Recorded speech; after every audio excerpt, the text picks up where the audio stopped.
Pakistan's decade-long gamble on the Taliban seems to have backfired badly. In the last few days, Pakistan and Afghanistan have found themselves on the edge of an open conflict.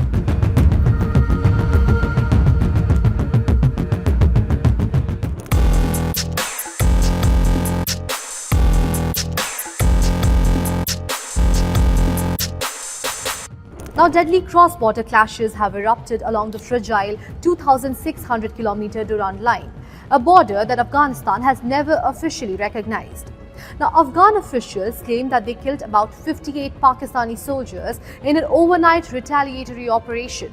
Islamabad, on the other hand, said that about 23 soldiers were killed, calling the attacks unprovoked, and claimed that they have eliminated about 200 Taliban fighters in response. The tension has already disrupted trade through the crucial Torkham crossing, and Gulf nations like Saudi Arabia and Qatar have urged both sides to pull back. But the real fight isn't just across the border. It's inside Pakistan. Afghanistan's Foreign Minister Amir Khan Muttaqi, who is currently visiting India, dismissed Pakistan's claim that the Taliban harbors Tehreek-e-Taliban Pakistan or TTP militants. He said that the fighters are actually Pakistanis displaced from their own areas. He also added pointedly that this fight is inside Pakistan. Now, Muttaqi even warned Islamabad that if peace efforts fail, they have other options. To understand this tension, now you'll have to go back to decades, to when Pakistan was Taliban's biggest patron. Since the 1990s, Islamabad backed the Taliban, giving them shelter, funding and safe havens through years of war. It was one of the only 3 countries to recognize the Taliban regime before the 2001. And even after US invasion, it helped Taliban leaders regroup across the border.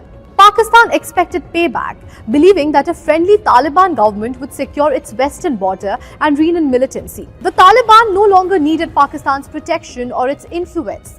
Now they are chasing legitimacy at their home, and one way to do that is to stand up to Islamabad. Experts believe that Pakistan is paying for its own policy. The Taliban it nurtured are now sheltering militants attacking Islamabad.